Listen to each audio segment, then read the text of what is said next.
अब एक सेकंड। पिछले एक हफ्ते में मुझे लास्ट संडे के बाद बहुत सारे मैसेजेस आए, वाइवा होगा नहीं होगा। काफ़ी कुछ डिफरेंट क्लासेस में वाइवा के टाइम पे कुछ डिफरेंट एक्टिविटीज़ हुई, वाइवा नहीं हुई। तो मैंने आप लोगों को रिप्लाई नहीं किया। मैंने कहा थोड़ा सा सस्पेंस रहना चाहिए, आप लोगों को परेशान करना चाहिए।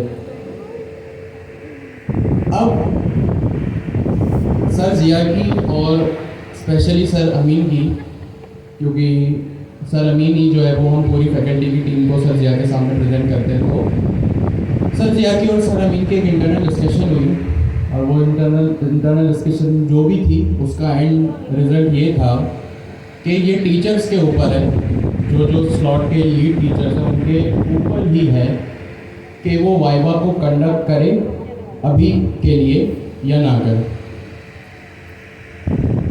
हर स्लॉट के डिफरेंट लीड टीचर्स हैं तो उनका अपना कुछ डिसीजन है। ये स्लॉट क्योंकि यहाँ पे मैं हूँ और जो मैंने सोचा है कि वाइवा होना चाहिए कि नहीं, वो ये सोचा है कि अभी इस टाइम पे मैं वाइवा कंडक्ट नहीं करूँगा।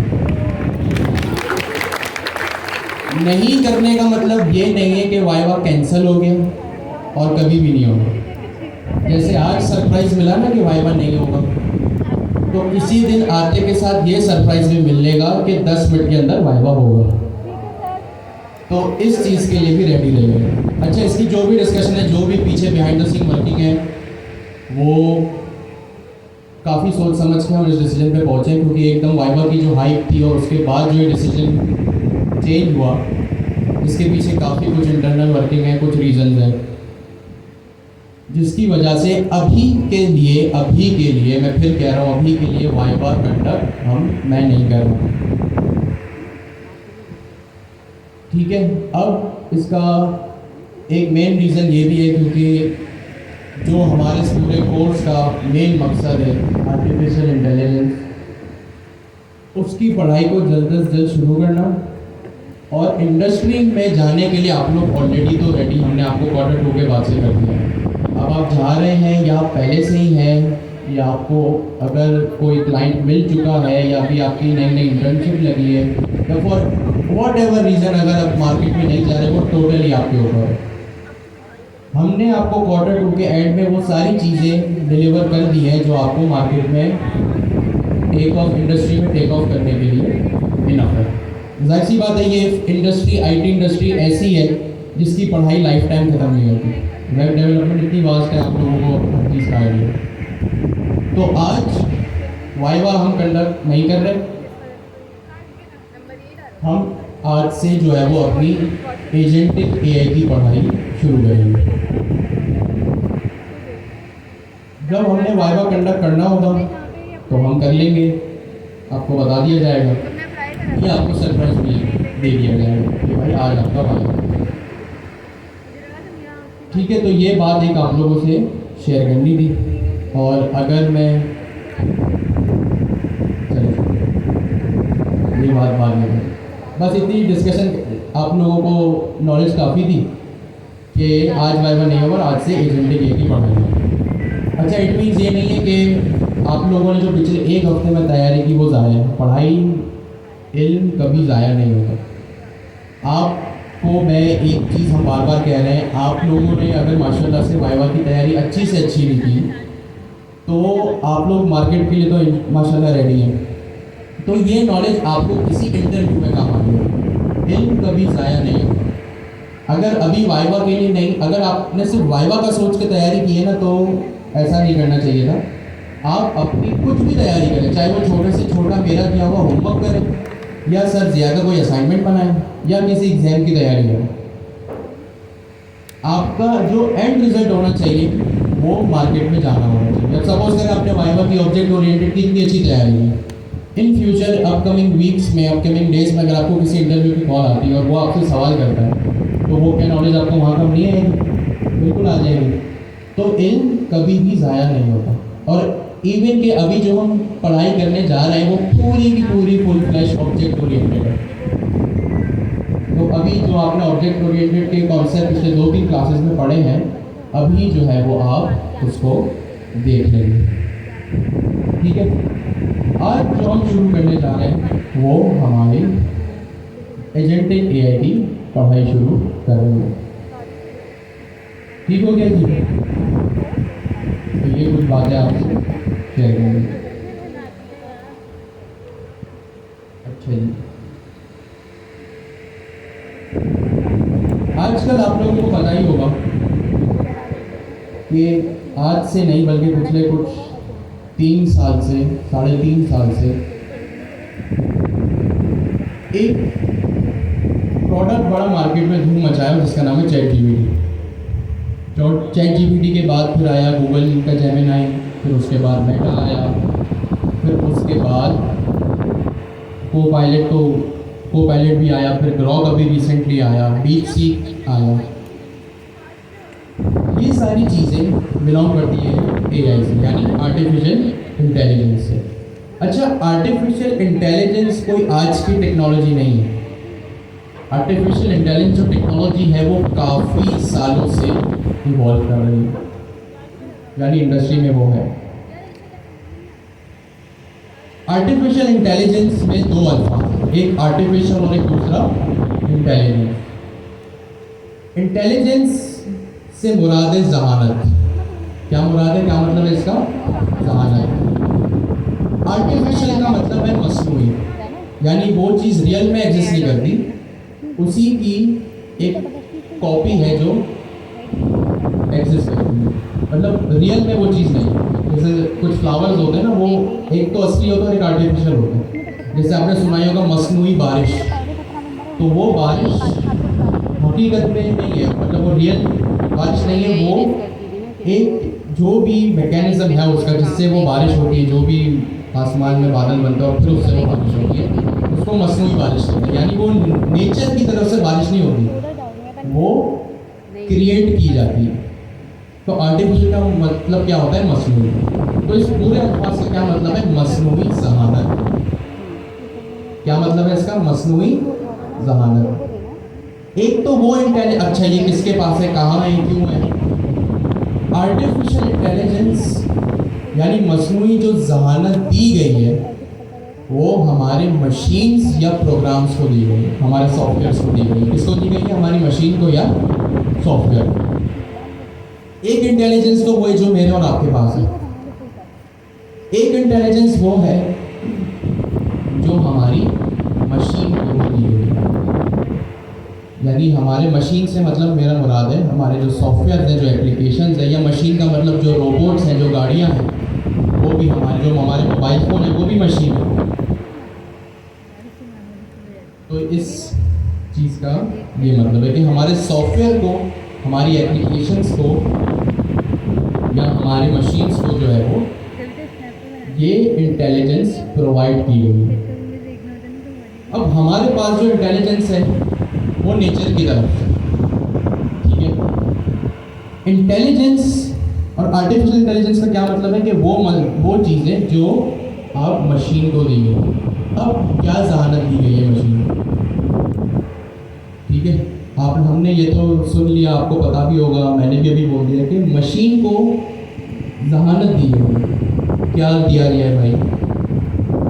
देखिए, जैसे मैं अपनी और आप अपनी इंटेलिजेंस से, यानी अपने दिमाग से जो कुछ कर सकते हैं ना, जो कुछ भी कर सकते हैं, वो काम अगर मशीन भी करने लगे, आई रिपीट, वो काम जो हम अपनी जहानत से खुद करते हैं ना, वही काम जो इंसान करता है, आई रिपीट, जो काम इंसान करता है वही काम अगर मशीन करने लगे तो उसको कहा जाता है आर्टिफिशियल इंटेलिजेंस। क्या कहा जाता है?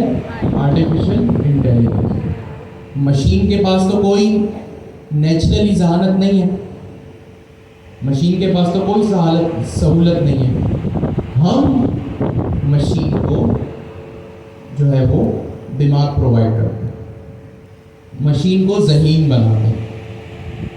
ज़हीन बनाना हमारा काम नहीं है, हमें जो ज़हीन बनाया गया वो नेचर की तरफ से बनाया गया, लेकिन मशीन को नेचर ने नहीं बनाया। ज़हीन नहीं बनाया, इंसानों ने उसको ज़हीन बनाया। तो ये इसलिए कहलाता है आर्टिफिशियल इंटेलिजेंस। एक तो होते हैं नेचुरल फ्लावर, ठीक है, जिनकी अपनी खुशबू होती है, अपने फ़ायदे होते हैं। एक होते हैं आर्टिफिशियल, ठीक है, उनका कोई जो है वो पर्पस नहीं होता, वो बस हमने डेकोरेशन के लिए बनाया।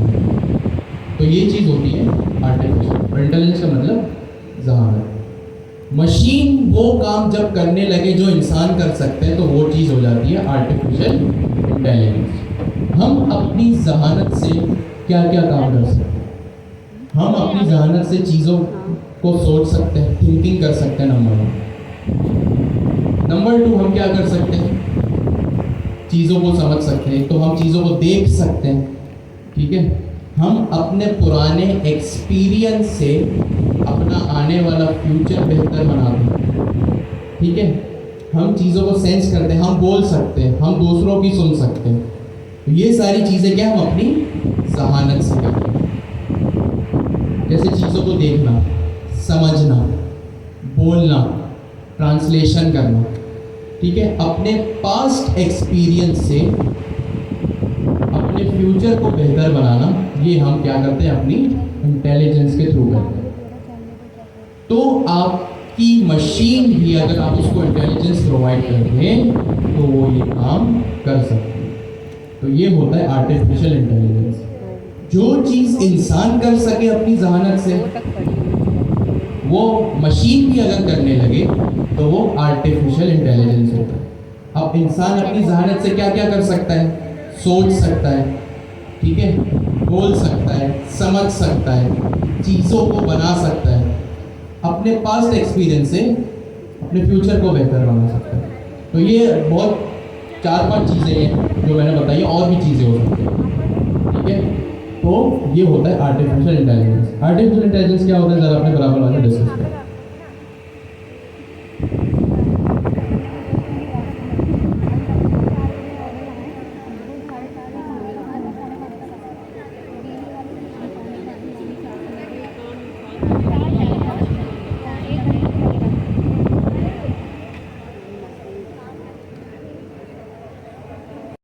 कोई आज की तारीख में या पिछले 3-4-5 सालों में आई हुई टेक्नोलॉजी नहीं है। आर्टिफिशियल इंटेलिजेंस जो है वो भाई एक पुरानी टेक्नोलॉजी है, जिसमें क्या होता है, मशीन को ज़हानत प्रोवाइड की जाती है। और मशीन को ज़हानत प्रोवाइड करने का मतलब यह है कि जो काम इंसान कर सके वो काम अगर मशीन भी करने लगे तो वो आर्टिफिशियल इंटेलिजेंस है। आर्टिफिशियल इंटेलिजेंस जब, जैसा मैंने अभी कहा कि आज की आई हुई टेक्नोलॉजी नहीं है। सबसे पहली जो चीज़ एआई जब इंट्रोड्यूस हुई थी तो आई थी ANI। क्या थी वो चीज़? ANI। इसका मतलब है आर्टिफिशियल नैरो इंटेलिजेंस। क्या मतलब है इसका? Artificial narrow intelligence. इसका काम यह है, जो एआई आज से पहले थी, जो एआई आज से पहले थी, यानी चैट जीपीटी से, अगर मैं आसान लफ्जों में बोलूं, जो एआई चैट जीपीटी से पहले थी वो कहलाती थी आपकी ANI, आर्टिफिशियल नैरो इंटेलिजेंस। इसमें क्या होता था? आर्टिफिशियल नैरो इंटेलिजेंस में ये होता था कि आप मशीन को कुछ टास्क प्रोवाइड करते थे। क्या प्रोवाइड करते थे? टास्क प्रोवाइड करते थे। अब ANI में ये होता था, यानी आर्टिफिशियल नैरो इंटेलिजेंस में ये होता था कि भाई आप जो है वो एक टास्क परफॉर्म करने के एबल हो, आपके पास सलाहियत है। और AI क्या करता था, वो मशीन क्या करती थी, उस टास्क को अच्छे से परफॉर्म करती थी। अब जो पुरानी AI थी ना, उसमें कुछ लिमिटेशंस थी। अब आज की AI में पुरानी AI में डिफरेंस है क्या? जो पुरानी AI थी उसमें कुछ लिमिटेशंस है। जैसे, अच्छा चलती कैसे थी? इसकी रिक्वायरमेंट ये होती थी कि आप लोग यानी यूजर या क्लाइंट उसको एक इंटरफेस प्रोवाइड करें, और वो क्या करता था, वो आर्टिफिशियल नैनो इंटेलिजेंस क्या करती थी, उसकी बाउंड्री में रह के उस टास्क को परफॉर्म करती थी। क्या करती थी? उसी टास्क को परफॉर्म करती थी।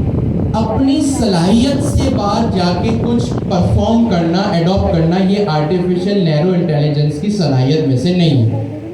जैसे फेस डिटेक्शन, ठीक है, जैसे फेस डिटेक्शन, आपने ये चीज़ तो सुन रखी होगी कि भाई फेस डिटेक्शन आज का काम नहीं है, ये काफ़ी जो है वो पुरानी टेक्नोलॉजी है, यानी पुराना फीचर है। आपने सीरी के बारे में सुन रखा होगा, जो कि एप्पल के प्रोडक्ट्स में होता है। गूगल के प्रोडक्ट्स में गूगल प्ले होता है, शायद गूगल प्ले नाम, मैं उसका नाम मिस कर रहा हूँ। नहीं, जेमिनी तो वो है ना, LLM, तो जैसे सीरी होता है एप्पल में। सॉरी, नहीं, मैं LLM की बात नहीं कर। जैसे अभी किसी ने एलेक्सा का नाम लिया, अमेज़ॉन का एलेक्सा था, उसकी सलाहियत कैसे, उसकी सलाहियत ये थी कि आप उसको इनपुट देते थे, वो आपका आउटपुट। ये जो चीज़ें हैं ये पुरानी AI में बेस्ड होती थी, यानी आर्टिफिशियल नैरो इंटेलिजेंस में। जैसे फेस डिटेक्शन हो गया, अमेज़ॉन एलेक्सा हो गया, एप्पल का सीरी हो गया, ये सारी चीज़ें क्या थी? पुरानी AI में फॉल करती थी, यानी आर्टिफिशियल नैरो इंटेलिजेंस में फॉल करती थी, होती। अब आर्टिफिशियल नैरो इंटेलिजेंस में होता क्या था कि वो उसकी कुछ रिस्ट्रिक्शंस थी। जैसे आपने अगर एक सिस्टम को, अपनी एक मशीन को या अपने एक सॉफ्टवेयर को कुछ टास्क बताया ना, तो वो उसी टास्क को परफॉर्म करेगा, और उसी टास्क को परफॉर्म करेगा जिस तरह के इंस्ट्रक्शंस आपने दिए हो, यानी वो सिर्फ आपकी सुनेगा। अगर आप उसको सही इंस्ट्रक्शन देंगे वो सही परफॉर्म करेगा, अगर आप उसको गलत इंस्ट्रक्शन देंगे वो गलत परफॉर्म करेगा। तो अगर वो गलत परफॉर्म कर रहा है तो वो आप ही की वजह से, और अगर अच्छा परफॉर्म कर रहा है तो वो भी आप ही की वजह से। अब आर्टिफिशियल नैरो इंटेलिजेंस में ऐसा क्यों होता था? क्योंकि इसके रिस्ट्रिक्शंस थी कि ये आउट ऑफ द बॉक्स जाके परफॉर्म नहीं करता था, इसके पास खुद से सोचने की सलाहियत नहीं थी। ठीक है, इसके पास खुद से सोचने की सलाहियत नहीं थी। जैसे फेस डिटेक्शन हो गई, ये सारी टेक्नोलॉजी जो पुराने AI में फॉल करती है। ठीक है, अब ये चलता कैसे? With in a set of instructions जो आप इसको प्रोवाइड करते हैं, उसी को जहन में रख के ये काम करता है। इसके pass out of the box जाके या अपने एंड से चीज़ों को सोचने की, डिसीजन मेकिंग करने की सलाहियत नहीं है। ठीक है, ये है आर्टिफिशियल नैरो इंटेलिजेंस, जिसके पास अपने एंड से कुछ सोचने की सलाहियत नहीं है। ये with in a set of instructions जो आप लोग प्रोवाइड करते हैं उसी पे काम करता है। ठीक है, एक चीज आती है अब आपके पास जो कि आजकल बड़ी फेमस है, वो है AGI। क्या चीज है वो?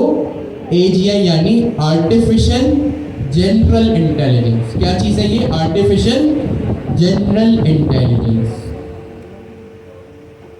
अब ये वो टेक्नोलॉजी है जो अभी इवॉल्व कर रही है।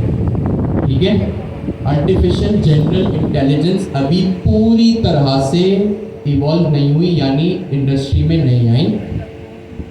आर्टिफिशियल जनरल इंटेलिजेंस अभी एक इवॉल्विंग टेक्नोलॉजी है। इवॉल्विंग का मतलब अभी आहिस्ता आहिस्ता आहिस्ता आहिस्ता प्रोग्रेस कर रही है। ठीक है, तो इसका फुल फॉर्म क्या है? Artificial general intelligence. इसमें एक चीज़ आती है जिसको हम अभी स्टडी करेंगे और जो हमारे इस कोर्स का फोकस भी है, वो है एजेंटिक AI। क्या चीज़ है वो? Agentic AI। अच्छा, इससे पहले AGI से पहले एक और चीज़ होती है, वो होती है जेनरेटिव AI। क्या होती है? Generative AI। ठीक है, और उसके बाद आती है एजेंटिक AI, और फिर हम आगे इसको डिस्कस करेंगे। अभी जेनरेटिव AI का टाइम है। पुरानी AI में मैंने आपको क्या कहा कि इसके पास खुद से सोचने की सलाहियत नहीं है। ठीक है, इसके पास खुद से सोचने की सलाहियत नहीं है। ये उसी तरह काम करती है जिस तरह आप इसको समझाते हैं। इसके पास खुद से चीज़ों को सोचकर समझकर इम्प्लीमेंट करने की अपने एंड गोल तक पहुंचने की सलाहियत नहीं है, लेकिन एजेंटिक एआई यानी जेनरेटिव एआई के नाम में जेनरेटिव एआई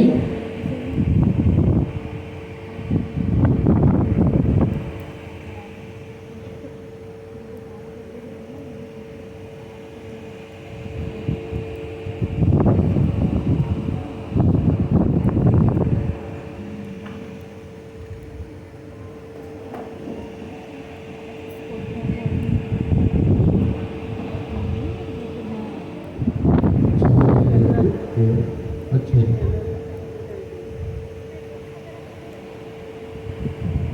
जेनरेटिव एआई के नाम में ही, अच्छा ये वो जेनरेटिव एआई है, ये वो एआई है जो आज का पार्ट है। ठीक है, हमारे पास दो तरह की एआई है। एक, अच्छा मैं इसको रिमूव करके यहाँ पे जेनरेटिव एआई कर देता हूँ। ठीक है, यहाँ पे मैंने लिख दिया आर्टिफिशियल नैरो इंटेलिजेंस और यहाँ पे मैंने लिख दिया जेनरेटिव एआई। अब आर्टिफिशियल इंटेलिजेंस में पहले क्या था, आर्टिफिशियल नैरो इंटेलिजेंस, इसकी एक दूसरा पार्ट है। अब जो हम पढ़ रहे हैं ना, हम एजेंटिक एआई आर्टिफिशियल इंटेलिजेंस के एडवांस टाइम में है और इसका नाम है जेनरेटिव एआई। क्या नाम है इसका? Generative AI. जेनरेटिव एआई आजकल की एआई है, जिसका आजकल एआई का एक न्यू फेज है। ठीक है, आजकल जो एआई का न्यू फेज आया है ना पिछले 3-4 साल में, वो कहलाता है जेनरेटिव एआई। क्या कहलाता है? Generative AI. जेनरेटिव एआई का मतलब है नए यानी न्यू कंटेंट को जेनरेट करना। क्या करना? न्यू कंटेंट को जेनरेट करना। अब ये कैसे हो गया भाई? अगर आर्टिफिशियल इंटेलिजेंस में ये सलाहियत थी कि वो नए कंटेंट को जनरेट कर सके, तो ये पहले नहीं थी, ये अब आई।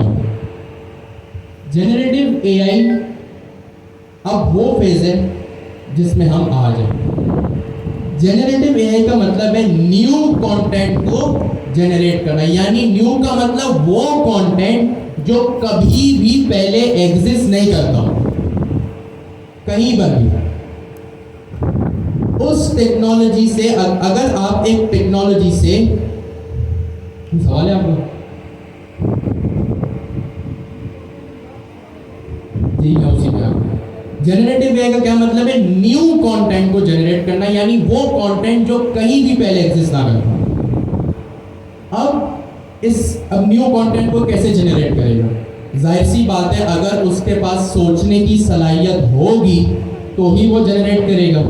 यानी अगर उसके pass out of the box सोचने की सलाहियत होगी तो ही जो है वो जेनरेटिव एआई बनेगी। तो जेनरेटिव एआई का क्या मतलब है? नए कंटेंट को जनरेट करना। क्या करना? नए कंटेंट को जनरेट करना, यानी वो कंटेंट जो पहले कभी भी एग्जिस्ट ना करता। अब न्यू कंटेंट से क्या मुराद है? एंड टू एंड इसमें हर चीज आ जाती है।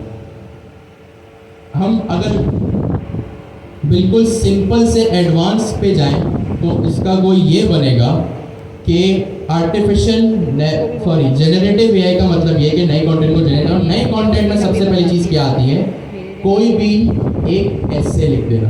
अगर मैं आपसे कहूँ कि right a essay on this topic, तो जेनरेटिव एआई आपको नया कंटेंट जनरेट करके लिख देगा। ये टेक्स्ट की अगर मैं बात करूँ तो टेक्स्ट जनरेशन में ये फॉल करेगा। किसमें फॉल करेगा? टेक्स्ट जनरेशन में।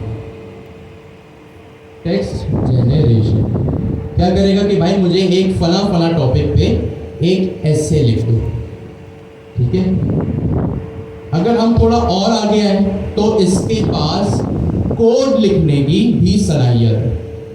कोड जो किसी भी प्रोग्रामिंग लैंग्वेज का ये कोड भी जनरेट कर सकता है, ठीक है, पाइथन का भी कर सकता है, नेक्स्ट जेएस जावास्क्रिप्ट का भी कर सकता है, टेलविंड सीएसएस का भी कर सकता है, दुनिया की किसी भी प्रोग्रामिंग लैंग्वेज का ये कोड जनरेट कर सकता है, ठीक है। हम थोड़ा और एडवांस आते तो इसके पास इमेजेस को भी जनरेट करने की सलाहियत है। अब हम टेक्स्ट जनरेशन से थोड़ा सा आगे आ गए। टेक्स्ट जनरेशन में क्या आ गया, जैसे सपोज करें ये कोई ऐसे लिखा है, ठीक है। इसके बाद अगर हम कोड में आए तो कोड जनरेशन में ये क्या कर सकता है, नया कोड लिख सकता है आपके लिए, आपके एग्जिस्टिंग कोड को करेक्ट कर सकता है, करेक्ट एग्जिस्टिंग कोड, यानी आपने कुछ को कोड लिख के दिया, ठीक है, और उसमें अगर कोई सिंटैक्स एरर था या कोई भी लॉजिकल एरर था तो ये उसको भी सही करके आप लोगों को प्रोवाइड कर सकता है, ठीक है। थोड़ा सा और आगे आते हैं, ये इमेज जनरेट भी कर सकता है। जैसे अगर आपने जीपीटी का एक मॉडल सुना हो, मिड जर्नी या daily 3, mid journey I think open AI का तो नहीं है, ओपन एआई का एक अलग से प्लेटफॉर्म है ना। जैसे आपने अगर मिड जर्नी का नाम सुन रखा है,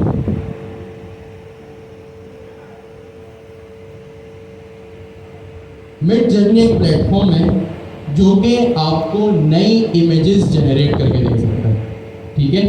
क्या कर सकता है, नई इमेजेस जनरेट करके दे सकता है। एक आपने सुन रखा हो नाम अगर डेली 3 का, ठीक है, अगर आपने नाम सुन रखा हो डेल E3 का, इसको आप यूं प्रोनाउंस करेंगे डेल E3, जो इसकी ऑफिशियल स्पेलिंग है वही है। अगर हम इसके और आगे हैं तो ये वीडियो भी जनरेट कर सकता है,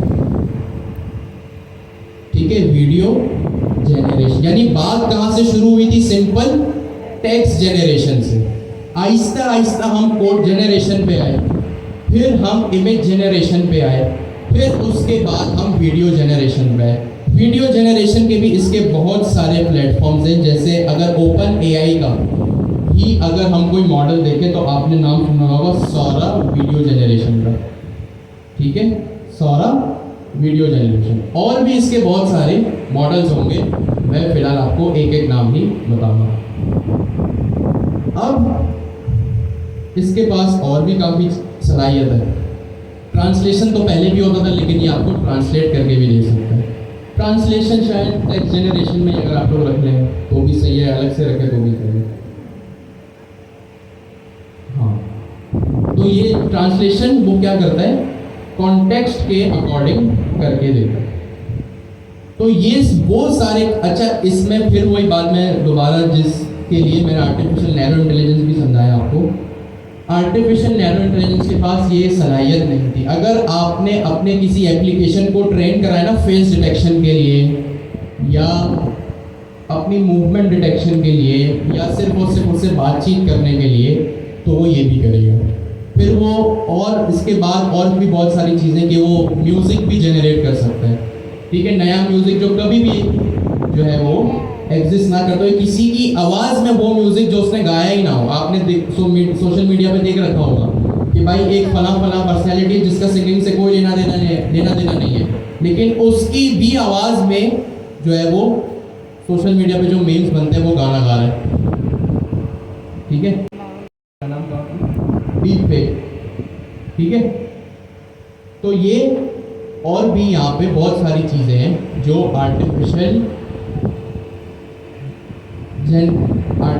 जनरल इंटेलिजेंस, यानी artificial general intelligence generative AI नहीं है, I repeat, artificial general intelligence एक इवॉल्विंग टेक्नोलॉजी है अभी, जिसकी एक ब्रांच है जनरेटिव एआई, ठीक है। अब जनरेटिव एआई में क्या होता है, सोचने की सलाहियत होती है। जनरेटिव के देखिए नाम में ही है जेनरेट, ठीक है, जनरेटिव एआई के नाम में ही है जेनरेट। इसका मतलब ये कि वो नई चीज़ों को यानी न्यू कंटेंट को जो एग्जिस्ट ना करता उसको जनरेट करने की सहायता का, वो टेक्स्ट जनरेशन हो, कोड जनरेशन हो, इमेज हो, वीडियो हो, म्यूजिक जनरेशन हो, ठीक है, शॉर्ट फिल्म्स तक जो है वो अब एआई के जरिए आ सकती है। ठीक है, तो जनरेटिव एआई क्या होता है, जल्दी से अपने बराबर वाले से डिस्कस करें।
कितने सारे प्रॉम्प्ट लिखे, चैट जीपीटी तो आप सालों से यूज कर रहे हैं। अब उस पे वर्किंग क्या क्या करनी है वो भी, या क्या क्या है, और आपको किस तरह चीज़ों को समझना पड़ेगा। अभी तक आप लोग जेनरेटिव एआई के सिर्फ यूजर थे, ठीक है, आज तक आप लोग क्या थे, जेनरेटिव एआई के, या टू बी मोर एक यूजर थे। अब यूजर ज्यादा डिटेल में थोड़ी जाता है कि किस तरह बिहाइंड द सीन्स चीजें चल रही हैं, या इसके पीछे क्या इंटरनल वर्किंग है। एक नॉर्मल यूजर तो कभी भी नहीं जाता, लेकिन अब आप लोग एज अ टेक्निकल पर्सनैलिटी या डेवलपर इस चीज को समझना जरूरी है कि कैसे जो है वो चीज आ रही है।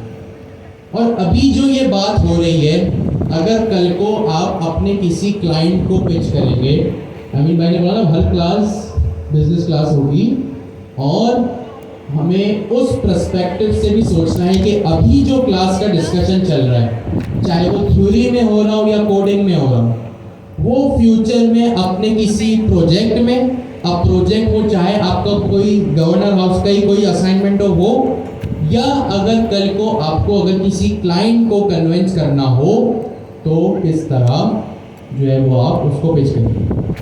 यहाँ पे बहुत सारे लोग माशाल्लाह से प्रोफेशनल हैं, तो आप क्या करते हैं कि किसी भी प्रोडक्ट की है ना, और पिच करने का क्या मतलब है, या तो आप कोई अपना आइडिया लेके जाएं कि भाई मेरे पास ये अच्छा आइडिया, आप अपने पास इम्प्लीमेंट करें, या दूसरी चीज़ क्या होती है कि आप किसी दूसरे का प्रोडक्ट चूज करते हैं और उसमें कुछ लूप होल्स ढूंढते हैं कि भाई आपके प्रोडक्ट में ये लूप होल है, हम इसको क्या करेंगे, सही करेंगे। जैसे आपने सुन रखा होगा अक्सर, या देखा भी होगा, अक्सर बेकरीज के ऊपर, मेडिकल स्टोर्स के ऊपर एक रैंडम सा जो है वो सेल्स का बंदा आता है, और वो क्या करते हैं, अपने पास मौजूद प्रोडक्ट्स की लिस्ट प्रोवाइड करता है, और वो बताते हैं कि भाई मेरे पास ये मेडिसिन है, मुझसे इतनी खरीद लो, आपको ये फायदा होगा। वो क्या, सेल्स का बंदा होता है। या आपने बेकरीज पे देखा भी होगा कि भाई एक गाड़ी है डॉन की और वो चीज़ें रख रही है अपनी, या कोई एक नई चीज़ आई, एक नया प्रोडक्ट अगर मार्केट में आया है, जैसे सपोज आज से 2 साल पहले 3 साल पहले किसी ने कोला, नेक्स्ट और फिजअप का नाम भी नहीं सुना था, पेप्सी 7 अप ही चलता था, ठीक है। अब मैं वो बाइकआउट वगैरह के कॉन्टेक्स्ट में नहीं जा रहा हूँ, उसमें नहीं बता रहा हूँ कि वो हुआ तो ये हुआ, नहीं। किसी ना किसी ने तो आके अपने बेकरी के ऊपर ये देखा होगा ना कि यार फिजअप, सॉरी जो दूसरी कोल्ड ड्रिंक्स थी पुरानी, उनका बाइकआउट चल रहा है, तो कैसे मैं इस पर्टिकुलर बेकरी के ऊपर जाके या इस पर्टिकुलर रेस्टोरेंट के ऊपर जाके जहां पे जो है वो दूसरी कोल्ड ड्रिंक्स चल रही थी, अब जिनका बाइकआउट होना शुरू हुआ है, तो किस तरह जो है वो मैं अपनी कोल्ड ड्रिंक यहाँ पे इनको इंट्रोड्यूस करूँ। तो ये सारी चीज़ें जो है वो बिजनेस माइंडसेट होता है, ठीक है, जिसको भी हमें समझना ज़रूरी है। इसीलिए ये सारी जो है वो मैं यहाँ पे आपको चीज़ें बता रहा हूँ, क्योंकि अब आप लोग जनरेटिव एआई के नॉर्मल यूज़र नहीं हैं।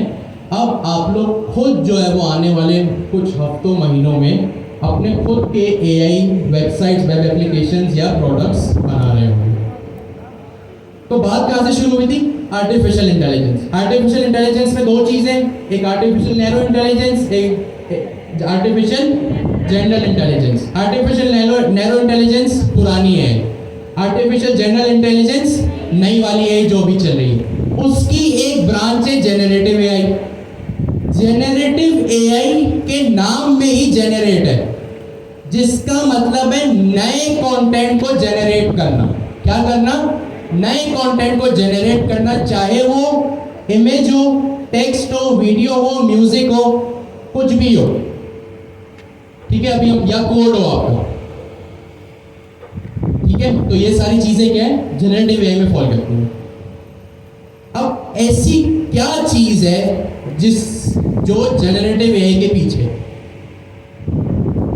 ठीक है, वो क्या चीज है? एलएलएम। जेनरेटिव एआई के पीछे का जो एक सबसे बड़ा सक्सेस कराते हैं, जो सबसे बड़ा हथियार है उसका, वो है एलएलएम, यानी लार्ज लैंग्वेज मॉडल्स। क्या है? Large language models.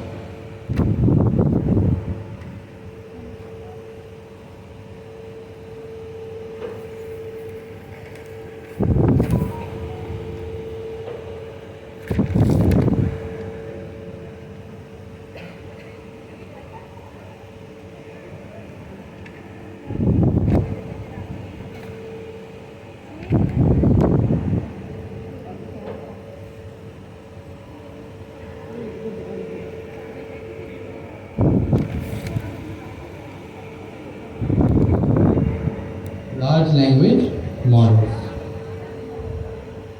खराब ही हो गया, इसको मैं यही रखता हूँ, ठीक है। अब ये लार्ज लैंग्वेज मॉडल्स, ये जितना भी जो अभी टेक्नोलॉजी इवॉल्व हो रही है, चाहे वो कोड जनरेशन हो, टेक्स्ट हो, वीडियो हो, इमेजेस हो, इन सब के पीछे एक जो हथियार है वो है लार्ज लैंग्वेज मॉडल्स, यानी LLMs। अगर मैं आपसे पूछूं 2 + 2 कितना होगा, तो आप क्या कहेंगे?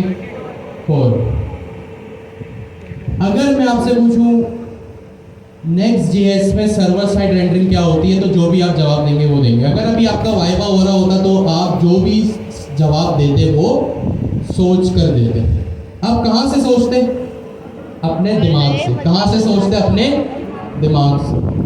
अगर आपके पास से आपका दिमाग निकाल दिया जाए तो आप इटसेल्फ कुछ भी नहीं, ठीक है। आप जो भी सोचते हैं अपनी लाइफ में, चाहे वो छोटे से छोटा डिसीजन हो, बड़े से बड़ा डिसीजन हो, ठीक है, आप जो भी अपनी लाइफ में एक्ट करते हैं, परफॉर्म करते हैं, अपने दिमाग के थ्रू करते हैं। किसके थ्रू करते हैं? दिमाग के थ्रू करते हैं। अगर आपसे आपका दिमाग ले लिया जाए तो आप कुछ नहीं कर सकते। इसी तरह ये जितनी भी अभी जो हमने बात की, ये जनरेट करता है, वो जनरेट करता है, इतनी तेजी से करता है, इन सब के पीछे एक चीज़ है जो कि है लार्ज लैंग्वेज मॉडल्स। क्या है? Large language model. जैसे आपका दिमाग है ना, इसी तरह ये chat GPT, Gemini, GitHub Copilot का दिमाग है, और वो दिमाग क्या कहलाता है? Large language model. अगर चैट जीपीटी से, गूगल जेमिनी से, ग्रॉक से अगर इनका एलएलएम छीन लिया जाए, अगर इनका एलएलएम डिस्कनेक्ट कर दिया जाए, तो ये प्रोडक्ट्स सिर्फ क्या है? कुछ भी नहीं है। सब जो मेन चीज़ है वो एलएलएम। ये तो सिर्फ आपको या एक नॉर्मल यूज़र को एक इंटरफेस दिखाने के लिए chatgpt.com नाम की वेबसाइट बनी है। जाहिर सी बात है, यूज़र को कहीं तो लैंड लाना है ना, लैंड करवाना है ना। तो जो भी पीछे इंटरनल वर्किंग है, चाहे आप उसको कहें कि भाई मुझे ये लिख के दो, चाहे मुझे ईमेल लिख के दो, या मुझे एक मुश्किल से मुश्किल कोड जनरेट करके दो, या एक अच्छी से अच्छी इमेज जनरेट करके दो, वो किससे बात करके आती है? आपके लार्ज लैंग्वेज मॉडल से आती है। अब लार्ज लैंग्वेज मॉडल्स किस तरह, उनके पास क्या सलाहियत है, कैसे वो ट्रेन होते हैं? देखिए, लार्ज लैंग्वेज मॉडल जो है ना, वो मिलियंस या billions of parameters of data पे ट्रेन हुआ। ठीक है, किस पे ट्रेन हुआ है? मिलियंस या billions of parameters of data पे ट्रेन। अच्छा, पैरामीटर्स का क्या मतलब है यहाँ पे? कि सपोज करें हर एक जो डाटा होता है ना, उसकी अपनी एक मेमोरी होती है। क्या होती है? मेमोरी होती है। और सपोज करें एक मेमोरी एमबी में होती है, जीबी में होती है। एक चीज़ होती है बिट, BIT। ठीक है, तो सपोज करें वो बिट जो है ना, वो उस मेमोरी, वो डाटा की मेमोरी है। तो सपोज करें billions of parameters of data की मेमोरी कितनी बन गई। अब उसमें हर चीज़ आती है जो इंटरनेट पे अवेलेबल है। ठीक है, इंटरनेट पे जो चीज़ें अवेलेबल हैं, एलएलएम उन हर चीज़ों पे ट्रेन होता है। किस तरह होता है, क्या होता है, उतनी डिटेल में हम जाएंगे तो हमारी 2-3 क्लासेस सिर्फ इसी पे निकल जाएंगी कि एलएलएम किस तरह ट्रेन हो रहा है। हम सिर्फ इतना अभी सुनते हो जो हमारे मतलब की चीज़ है, आगे चल के इसका डिस्कशन कर लेंगे कि लार्ज लैंग्वेज मॉडल्स जो है वो हमारे दिमाग होते हैं। क्या होते हैं? दिमाग होते हैं। जनरेटिव एआई का जो मेन सक्सेस है ना, वो एलएलएम, यानी millions and billions of parameters of data पे वो ट्रेन हो गए। ठीक है, और उसमें ट्रेनिंग में क्या क्या चीज़ें आती हैं? आपके इंटरनेट के ऊपर, विकिपीडिया के ऊपर, हर कहीं भी जितने भी वेब पेजेस हैं, जो भी टेक्स्ट है, जो भी इमेज है, जो भी वीडियो है, वो उन सब पे ट्रेन होता है। ठीक है, किस तरह होता है उसकी डिटेल में अभी हम नहीं जा रहे, बस आप यूँ याद रखिए कि वो millions and billions of parameters पे ट्रेन होता है। और ट्रेनिंग का क्या मतलब है कि जितनी भी इंटरनेट के ऊपर जो है वो डाटा हो, चाहे वो आपके वेबसाइट्स हो, उसको क्रॉल करे, चाहे वो विकिपीडिया पे जो डाटा उसको देखे, जो इंटरनेट पे इमेजेस हो, जो वीडियोस हो उसको देखे, चाहे वो आपकी कुछ मैगजीन्स हो, नॉवेल्स हो, टेक्स्ट बुक्स हो, उसको ट्रेन करे, तो एलएलएम जो है वो इस तरह ट्रेन होता है। मतलब इन चीज़ों के ऊपर ट्रेन होता है। ठीक है, यहाँ मैं ब्रैकेट में लिख देता हूँ एलएलएम मतलब ब्रेन। ठीक है, अगर दिमाग निकाल दिया जाए तो सब कुछ जो है वो एआई खत्म हो जाएगा। एलएलएम क्या होता है, ज़रा अपने बराबर वाले से डिस्कस करें।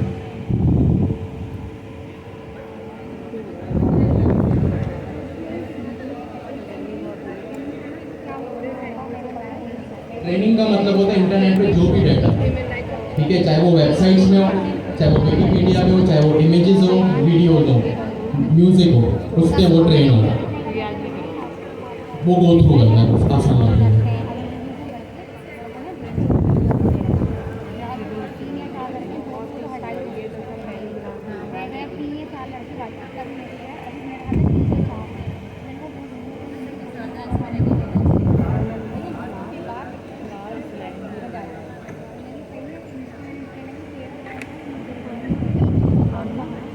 पानी भी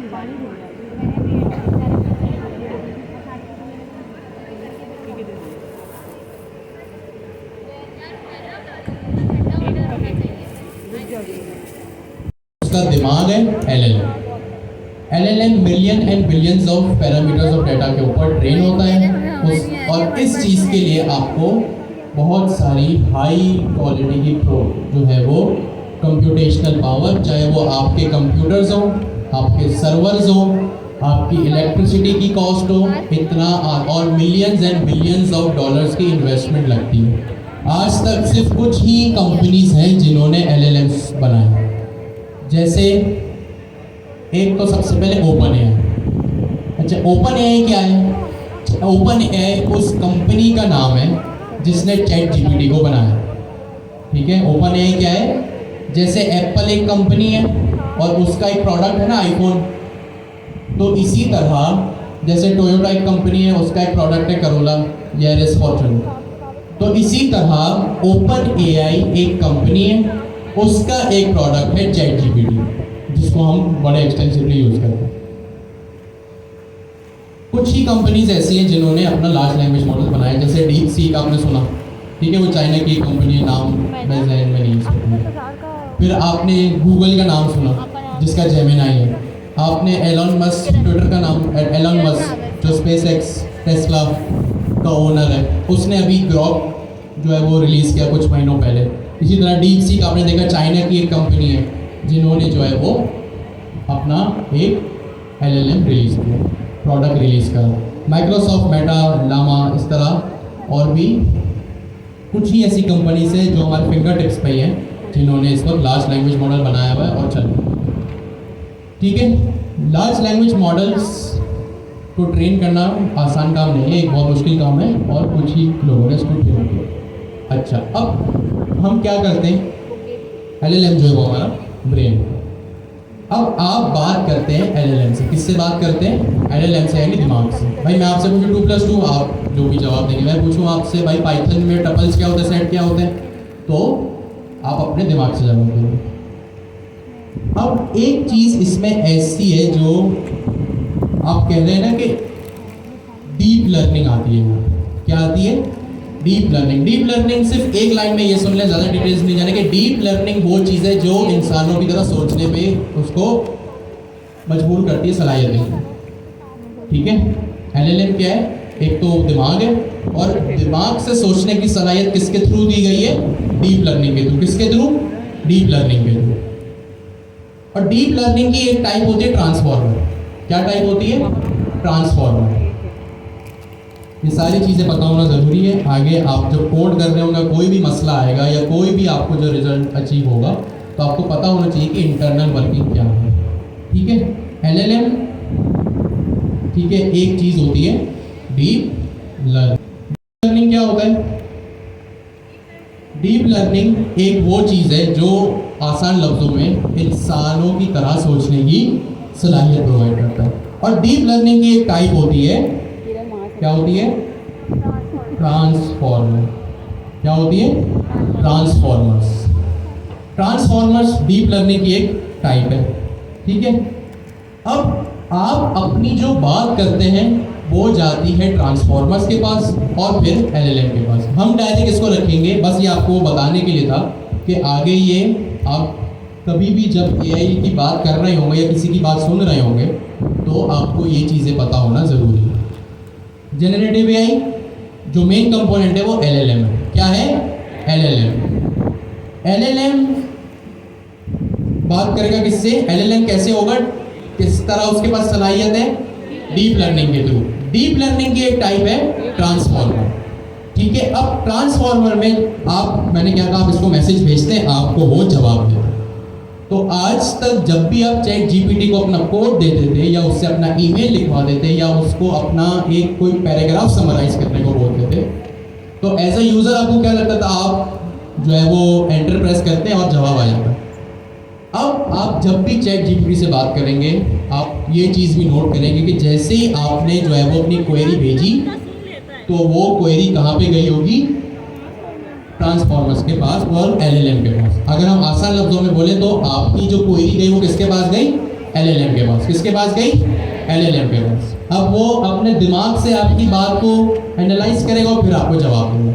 अब वो जवाब देने के लिए भी कुछ एक दो अल्फाज है, एक होता है एनकोडर और दूसरी एक चीज़ होती है डीकोडर।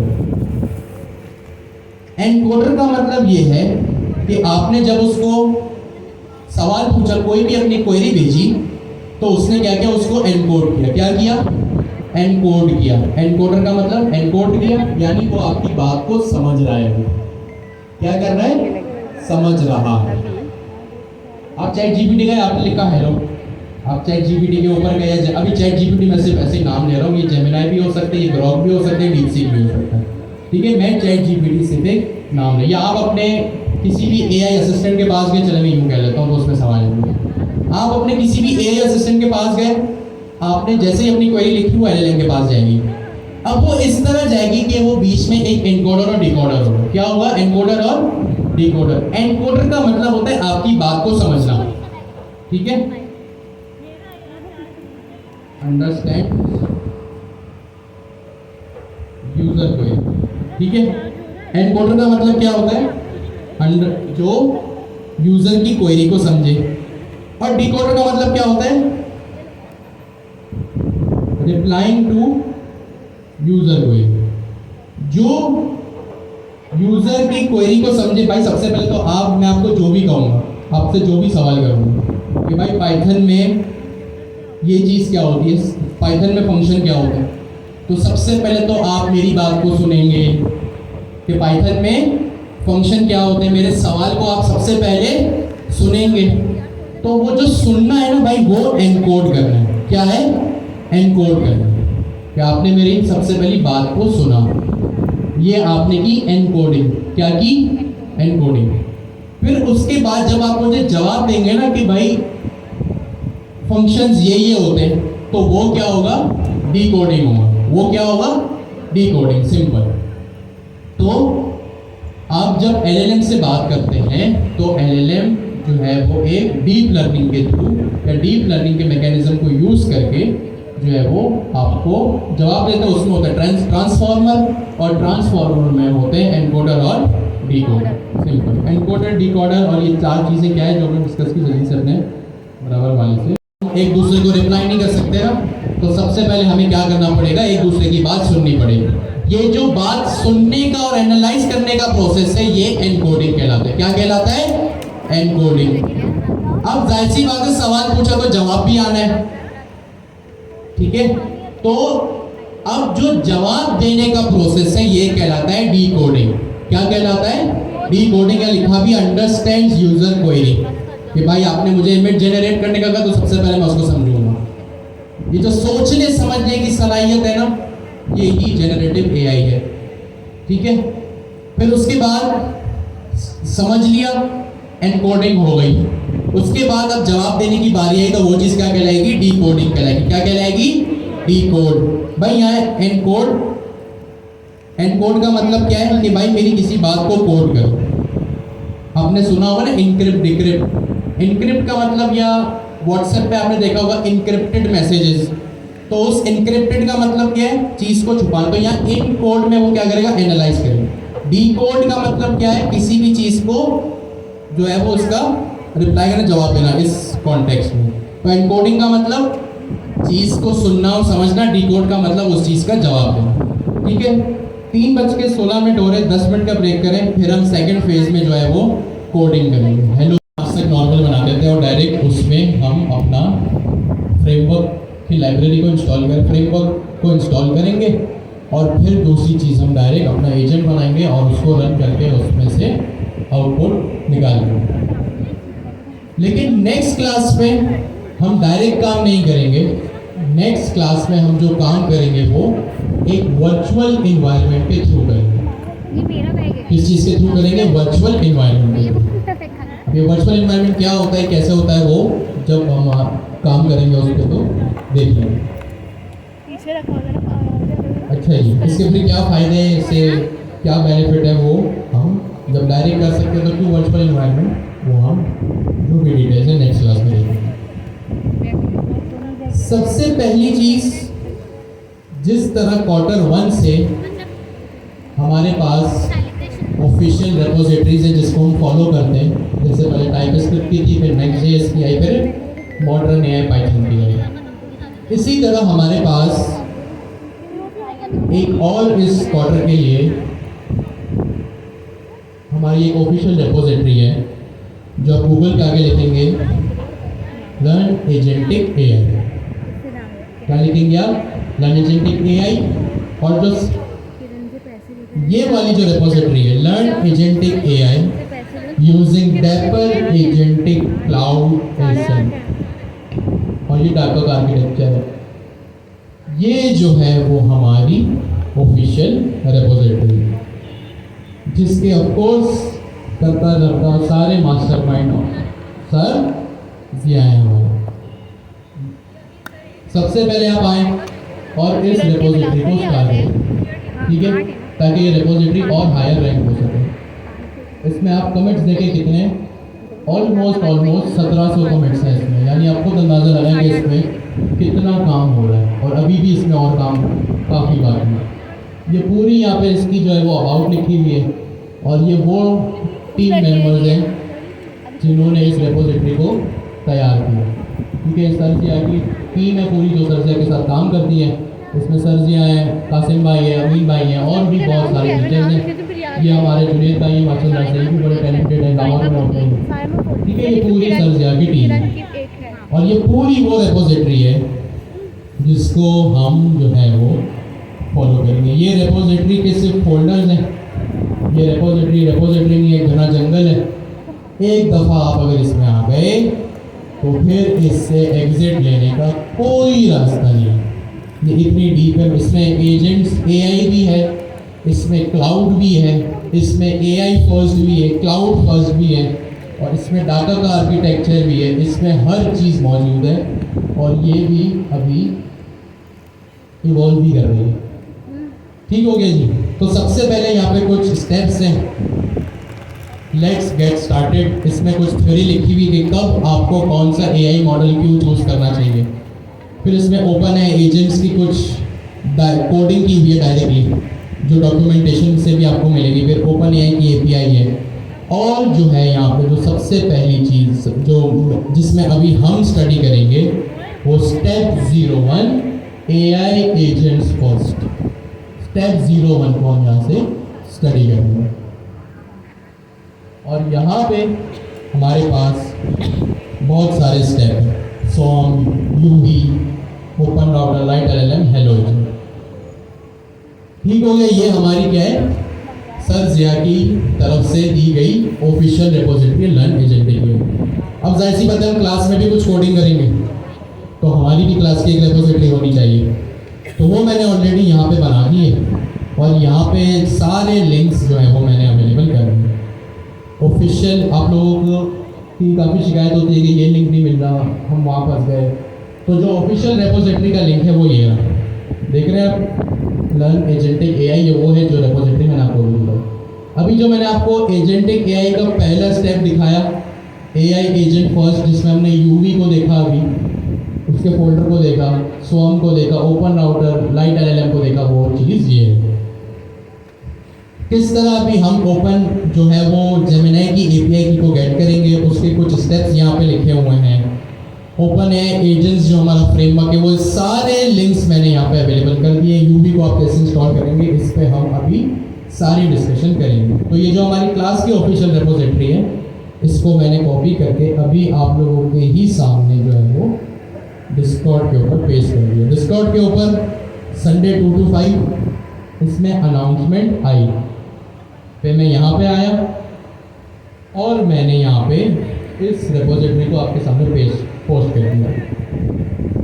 क्लास क्वार्टर 4 क्लास 11, ठीक है। ये हमारी क्लास की रेपोजिटरी है, और जो है वो जो वहाँ पे ऑफिशियल रेपोजिटरी है उसका लिंक वहाँ पे। तो एक बार आप यहाँ पे आएंगे तो आप वहाँ पे भी पहुँच ही जाएंगे, ठीक है। अगर किसी को ये चैनल तो मिल ही जाएगा, ठीक है, संडे 2 PM के नीचे इस पर आप लोग थम्स अप दे दें, ठीक है, ताकि मुझे पता चले कि कितने लोगों ने देख लिया।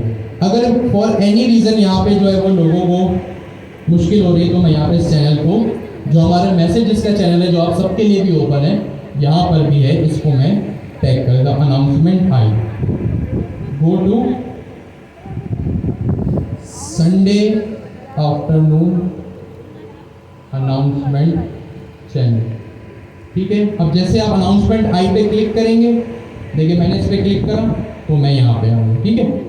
तो यहाँ पे आप लोग उसको देख सकते हैं। तो हमारी क्लास के रेपोजिटरी का लिंक भी मैंने आप लोगों को ऑलरेडी प्रोवाइड कर दिया। अब हम करते हैं यहाँ पे क्या चीज़ भाई, अपना हेलो वर्ल्ड। अब उसके लिए कुछ स्टेप्स लगेंगे। अभी हम डायरेक्ट कोडिंग, हमारे पास ऑप्शन है कि या तो हम गूगल कोलैब में करें या हम VS कोड में करें, आपकी मर्जी।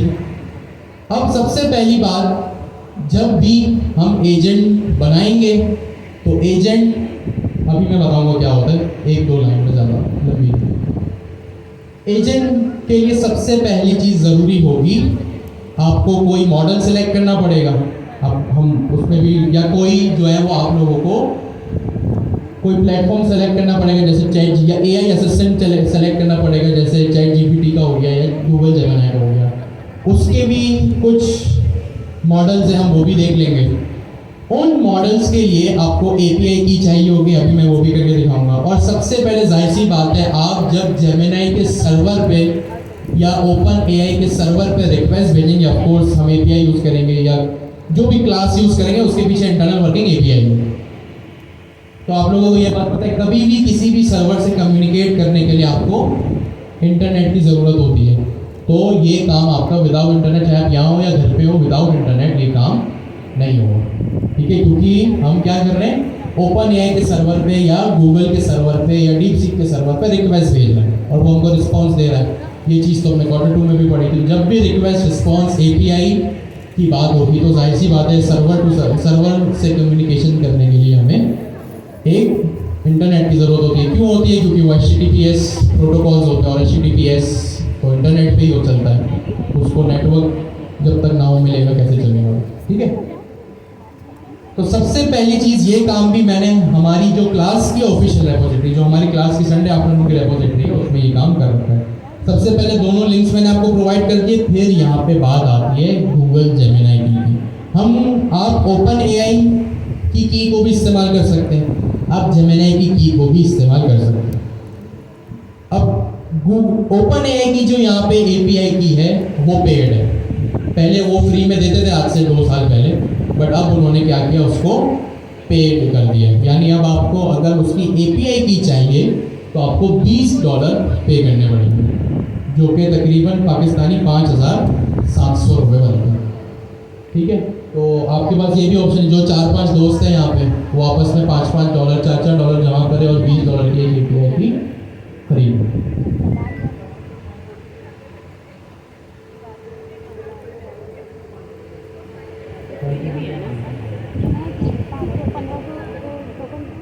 पहले तो आपको $20 पे करने पड़ेंगे आप, ठीक है।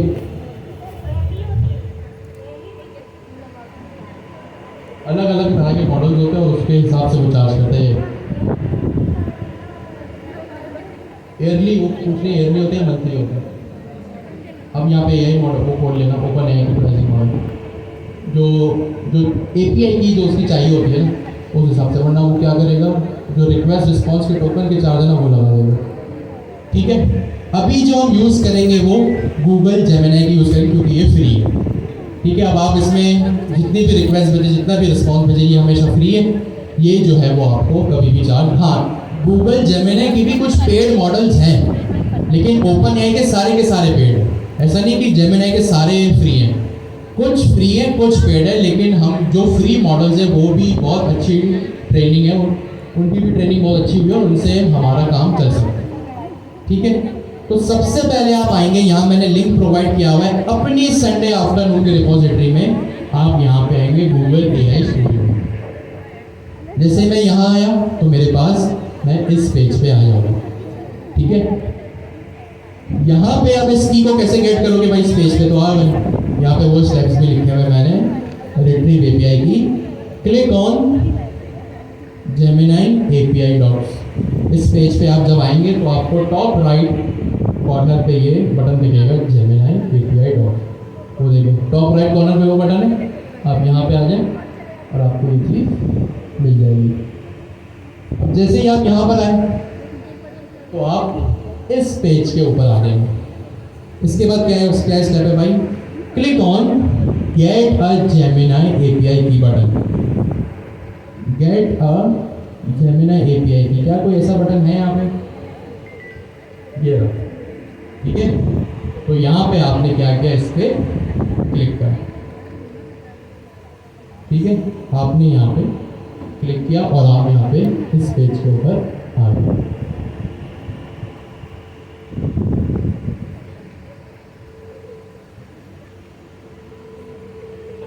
जब आप अपनी यहाँ पे मैं आपको लिस्ट दिखा रहा हूँ, बाद मैं उसको क्रिएट भी करके दिखाऊँ। जब आप अपनी एपीआई की क्रिएट कर लेंगे ना, अभी हो सकता है कि आपके पास, अगर आपने पहले कभी क्रिएट ना की हो, तो ये चीज़, ये जो आपके पास टेबल आ रहा है टेबुलर फॉर्म में, ये क्या है, ये जो डाटा आ रहा है टेबुलर फॉर्म में, ये एम्प्टी है। लेकिन अब मैं क्योंकि 2-3 कीज़ जनरेट कर चुका हूँ, तो मेरे पास यहाँ पे 2-3 लिस्ट आ रही है। ठीक है, यहाँ पे एक बटन है क्रिएट एपीआई की का, ये स्टेप भी मैंने यहाँ पे लिखा हुआ है। जब आप रीडायरेक्ट हो गए तो यहाँ पे आप लिखेंगे क्लिक क्रिएट एपीआई की के बटन पे, ये रहा वो बटन। ठीक है,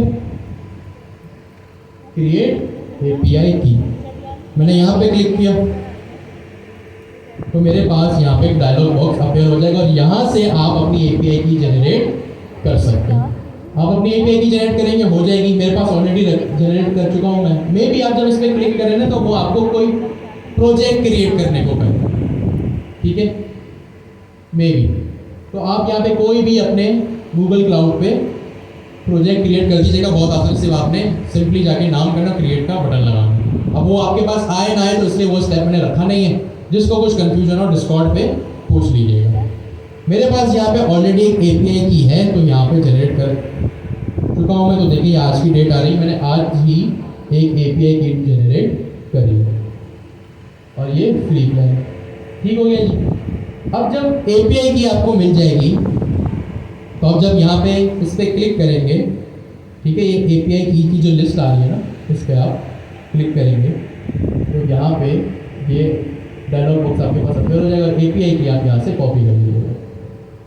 तो अभी आपने क्या किया, अपने जो मैंने अपनी क्लास रिपोजिटरी में जो स्टेप लिखे, सबसे पहले आपने क्या किया, गूगल एआई स्टूडियो से जेमिनी की को गेट किया।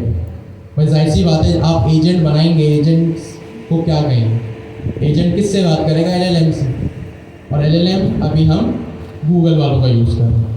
ठीक है, तो इसके लिए एपीआई की तो चाहिए होती है। एपीआई की आपने Q2 में भी देखा है, तो उसका क्या सिग्निफिकेंस है। एपीआई की इज लाइक अ पासवर्ड। जैसे आपको अगर अपना फेसबुक, इंस्टाग्राम कुछ भी एक्सेस करना हो, तो आप क्या करते हैं, पासवर्ड लगाओ। तो एपीआई की हमेशा जब भी आप जनरेट करेंगे तो यूनिक होगी, नंबर 1, और API keys are like a password for your application. अब जब भी आप अपने गूगल सर्वर, अभी यहाँ जेमिनी की बात हो रही है इसलिए मैं गूगल सर्वर बोल रहा हूँ, जब भी आप गूगल सर्वर पर रिक्वेस्ट भेजेंगे तो वो एपीआई की के थ्रू ट्रैक करेगा कि भाई इस यूज़र का क्या, ये कौन यूज़र, जैसे पासवर्ड के थ्रू होता है ना, पहचाना जाता है कि ये यूज़र क्या है, या ईमेल के थ्रू, इसी तरह एपीआई की क्या होता है, is like a password for your application. जब भी आप किसी सर्वर पे रिक्वेस्ट भेजते हैं जो पेड हो या ऑथोराइज्ड हो, उस पर आप क्या करते हैं, एपीआई कीज जाती हैं आपकी, और API keys are like a password. ठीक है, सारे स्टेप जो भी मैंने किए एपीआई की को जनरेट करने के लिए यहाँ पे लिखे हो। ठीक है, उसके बाद अब हम आते हैं अपना एजेंट बनाने के लिए। अब एजेंट, एआई एजेंट बनाने के लिए जनरेटिव एआई के हम इस वक्त फेज में हैं, और उसमें एक फेज है एजेंटिक एआई का। क्या फेज है, एजेंटिक एआई। एजेंटिक एआई में आपके होते हैं एजेंट्स। क्या होते हैं भाई, एजेंट्स।